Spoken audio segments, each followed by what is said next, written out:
Dari sekian nama dan sekian bank yang menerima bantuan dari BLBI, ada satu nama yang sampai saat ini rada sedikit menggelitik perhatian gue karena Doski sendiri yang masih belum mendapatkan sanksi hukum dari kasus BLBI. Siapa beliau? Beliau adalah Hasyim Jojo Hadikusumo. Pak Hasyim pinjam uang dari Bank Indonesia untuk membeli Bank Papan Sejahtera. Stop, di sini kalian harus tahu.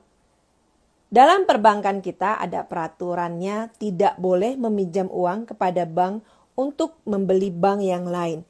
Ini saja sudah menyalahi peraturan perbankan. Tapi apa gunanya peraturan kalau yang sudah punya mau adalah ipar cendana.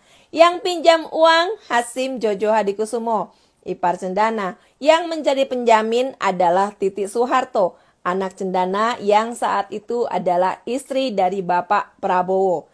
Kemudian yang teken, tanda tangan, kasih izin adalah Gubernur Bank Indonesia yang juga adalah iparnya sendiri, Sudrajat Djiwandono. Makanya kasus BLBI gue bilang adalah ipar skandal. Gue yang sedikit penasaran dengan kasus ini, googling, baca beberapa referensi dan beberapa buku, dan ya seperti itulah adanya.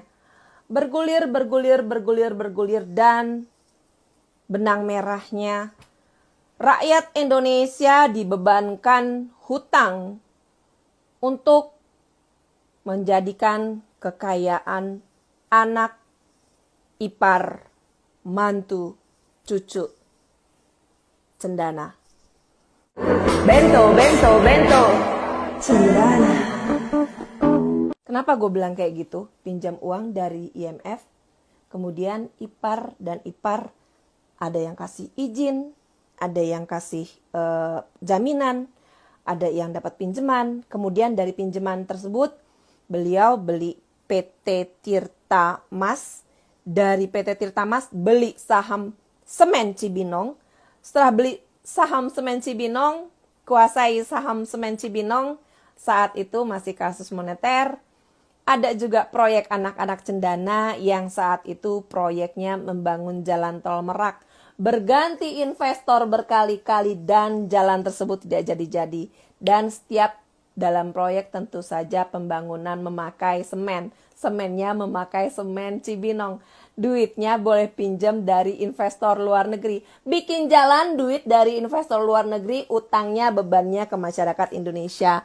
Pinjam uang untuk BLBI yang dapat modal untuk beli bank dan kemudian beli PT, kemudian jadi saham Semen Cibinong. Duitnya pakai duit yang kemudian hutang dari luar negeri yang akhirnya ujung-ujungannya semuanya dan semua dibebankan kepada seluruh rakyat Indonesia. Sedangkan mereka yang berhasil mengantongkan saham, sedangkan uangnya berawal dari pinjaman luar negeri yang akhirnya dibebankan kepada seluruh rakyat Indonesia adalah anak, menantu, ipar, cendana. Dan sekarang mereka menyewa orang-orang oknum penjual agama untuk Babe Haikal, gimana? Proyek buzzernya masih jalan lancar jaya ya Be. Kemarin masih gerak juga itu Babe Martak ngitung siapa aja dan berapa banyak orang yang ikut demo. Tapi gak heran juga sih kalau kemarin akhirnya siapa PA 212 minta diikut sertakan dalam pengawasan RUU apa itu. Soalnya dia tahu kalau udah masuk ke dalam DPR ngurusin ini itu supaya bisa diem cuannya, bakal terima cuan. Makanya pengen ikutan cuy. Padahal gue pengen nanya mereka dari partai mana.